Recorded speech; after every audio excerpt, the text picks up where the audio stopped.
قصتنا المرة دي هو عبد الله بن حذافة السهمي. وهو الحقيقة مر على التاريخ مر الكرام، رغم إن الراجل ده جات له الفرصة إنه يقابل الملك كسرى ملك الفرس ويقابل قيصر ملك الروم، وكان ليه مع الاتنين حكايتين لا تنسى أبدا. أما قصته مع قيصر كانت في السنة السادسة من الهجرة، لما النبي كان عايز يبعت طائفة من الصحابة لبلاد بره علشان يدعوهم للدين الإسلامي، وكان الرسول مقدر خطورة المهمة دي لأنهم رايحين مكان ولا يعرفوا في أي حد ولا حتى بيعرفوا يتكلموا لغتهم، وكمان هيروحوا يدعوهم لدين غير دينهم، فالمهمة خطيرة فعلا. الذاهب فيها مفقود والعائد منها مولود. فراح جمع رسول الله صلى الله عليه وسلم أصحابه في مجلس علشان يقول لهم عن الموضوع ده، وراح قال: إني أريد أن أبعث بعضكم إلى ملوك العجائم، فلا تختلفوا علي كما اختلفوا بنو إسرائيل على عيسى بن مريم. فقالوا أصحاب الرسول: نحن يا رسول الله نؤدي عنك ما تريد، فبعثنا حيث شئت. وراح الرسول قال لستة من أصحابه إن هم يحملوا الرسائل اللي هو عايز يوصلها، وكان واحد من الستة دول هو عبد الله بن حذافة، والرسول اختاره علشان يروح يودي الرسالة دي لكسرى. فانطلق عبد الله لديار فارس، واستأذن إن هو يدخل على ملكهم كسرى. فأول ما عرف كسرى ده راح أمر بأنه يجيب كل عظماء فارس عنده لحضور مجلسه، وبالفعل حضروا، وبعديها أذن لعبد الله بن حذافة إنه يدخل المجلس ده هو كمان. دخل عبد الله بن حذافة وهو موثوق القامة، عالي الهمة وواثق من نفسه جدا. وأول ما شافه كسرى أمر أحد جنوده بأنه ياخد الورقة اللي معاه ويديها له. فرفض عبد الله بن حذافة وقال: أنا رسول الله أمرني إن أديك الرسالة دي بنفسي، وأنا لا أخالف أمرا للرسول الله صلى الله عليه وسلم.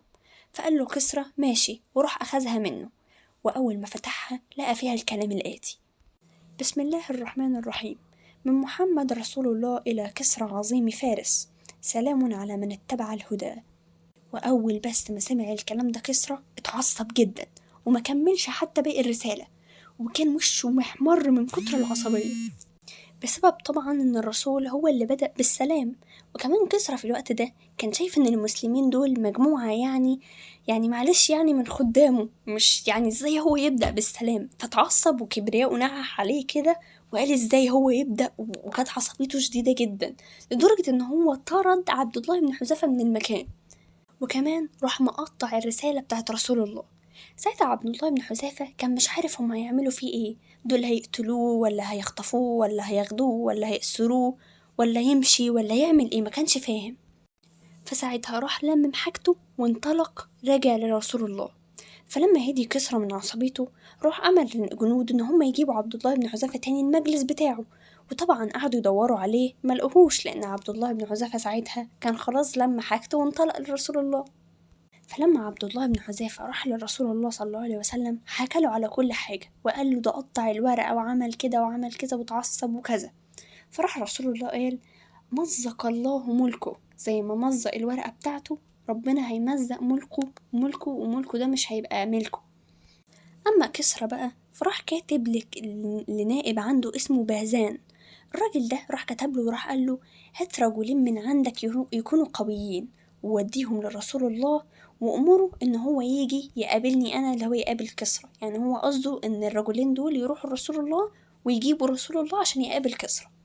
وفعلا باهزان عمل كده، والرجلين راحوا لرسول الله وطلبوا منه الحضور لكسرى، وقالوا له كمان إن لو ما جاش لكسرى كسرى يقدر إن هو يخلص عليه ويخلص على قومه كله. فراح الرسول ابتسم وقال: ارجعا إلى رجالكم اليوم وآتياني غدا. وفعلا راح الرسول الله اليوم اللي بعده وقال: ها جهزت حاجتك عشان تيجي معانا؟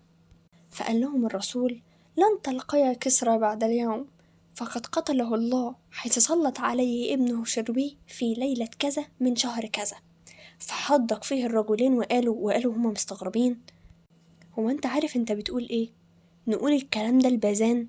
فقال رسول الله صلى الله عليه وسلم: نعم، وقولوا له أن ديني سيبلغ ما وصل إليه ملك كسرى، وأنك إذ أسلمت أعطيتك ما تحت يدك وملكتك على قومك.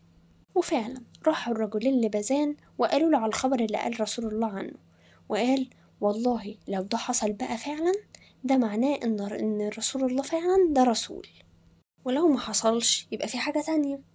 وعلى طول جات له رسالة من شروي بتقول فيها إنه قتل كسرى علشان ينتقم منه، لأنه كان بيقتل القوم بتوعه وكان بياخد أموالهم. وأول ما بازان شاف الرسالة بتاعت شروي دخل على طول الإسلام، ودخل كمان معاه كل اللي كانوا معاه من الفرس من بلاد اليمن. ودي كانت أول قصة مع عبد الله بن حذافة. طب التانية بقى إيه اللي حصل فيها؟ كان لقاؤه مع قيصر ملك الروم فعلا من أروع القصص اللي اتقصت في التاريخ كله. بدأت القصة لما عمر بن الخطاب بعت جيش لحرب الروم وفيها عبد الله بن حذافة. وكان قيصر عارف إن المسلمين في الحرب عندهم إيمان شديد جدا، وكان نفسه يعرف سر الإيمان ده جاي منين. فأمر جنوده إنهم يجلبوا واحد من المسلمين كأسير علشان يعرف سر الإيمان ده عن قرب. وشاء ربنا إن عبد الله بن حذافة يطلع هو الأسير ده. دخل قيصر على عبد الله وهو مقيد، وبصله كده بصة مطولة وقال له أنا عندي عرض ليك. فقال عبد الله إيه هو؟ قال أعرض عليك أن تنصر، اللي هو تبقى من النصارى، وخليتك ذو مكانة عالية جدا. فراح رد عليه عبد الله بقرف كده وقال له والله الموت أحب إلي 1000 مرة من اللي انت بتقوله ده. فقال القيصر أنا شايفك راجل شهم، فلو نصرت هقسم معاك سلطاني. فابتسم عبد الله كده وقال والله لو اديتني مال الدنيا كلها وكل اللي انت بتملكه مش هسيب دين محمد أبدا. قال القيصر إذن أقتلك، يعني أقتلك. قال زي ما انت عايز. فراح القيصر أمر بصلب عبد الله، وكان كل ما يضربوه يعرض عليه النصرانية وكان يرفض، لحد ما أمر القيصر جنوده إنهم يجيبوا قدر فيه زيت ويحط الزيت ده على النار لحد ما يغلي علشان يصبوه على عبد الله، حاجة كده كأنك بتقلي بانيه أو فرخة أو أي حاجة. والمشكلة إن فعلا ده حصل، وصبوا على عبد الله الزيت المغلي ده، وبدأ جلده يدوب وعظمه يبان. يعني حاجة في قمة البشاعة. انت مدرك يعني ايه ان انت تشوف حد بيتقلي في زيت؟ ده عذاب محدش يستحمله ابدا. بس عبد الله استحمل وفضل مصر على دينه، ورفض كل العروض اللي كان بيعرضها عليه القيصر. وعرض عليه القيصر النصرانية تاني ورفض أشد الرفض، وكان أشد رفض رفضه من أول ما قابل القيصر. فلما زهق القيصر من الإصرار بتاع عبد الله أمر جنوده إن عبد الله ده يتحط في القدر اللي فيه الزيت. فلقى مرة واحدة عبد الله في دموع بتنزل من عينه، فافتكر القيصر إنه ضعف، فسأله هو أنت ليه بتبكي؟ أبكاني أني قلت في نفسي تلقى الآن في هذا القدر فتذهب نفسك، وقد كنت أشتهي أن يكون لي بعدد من جسدي من شعر أنفس فتلقى كلها في هذا القدر في سبيل الله. الله يا أخي الله. فراح القيصر قال تبوس راسي وأنا أسيبك؟ فراح قال له وكل أسرى المسلمين؟ قال القيصر وكل أسرى المسلمين. فقال عبد الله في نفسه وإيه المشكلة يعني إن أنا لو عملت كده؟ المهم إن أنا أخلص كل أسرى المسلمين من العذاب اللي هم بيشوفوه ده. وفعلا قبل عبد الله على نفسه إن هو يبوس راس القيصر في سبيل إن هو يحرر كل أسرى المسلمين وبالمرة هو. وبعد الحادثة دي راح عبد الله يحكي ده كله لعمر بن الخطاب. ففرح عمر بن الخطاب جدا وقال حق على كل مسلم أن يقبل رأس عبد الله بن حذافة، وأنا أبدأ بذلك. وفعلا راح مقبل راسه.